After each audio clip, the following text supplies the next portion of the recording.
Hello guys, welcome to my YouTube channel Tech Wisdom and welcome to another simple tutorial video for Windows operating PC. Today I'm going to show you how you can lock and unlock your keyboard. So without any delay, let's start the video. First of all, press and hold your right shift key for about 8 seconds. Just press and hold it and wait for 8 seconds. And as you can see, after 8 seconds, this Windows will pop up. Just select yes here again.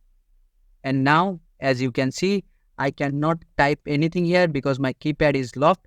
And so now to unlock this option, you have to follow the same method.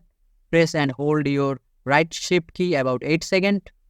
You have to press and wait for 8 seconds. And after 8 seconds, your keyboard will be unlocked.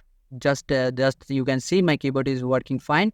So in this way, you can easily lock and unlock your keyboard. So this is the video and I hope this video helps you, and if this video does help you, please consider subscribing to my channel and I will catch you guys on the next video.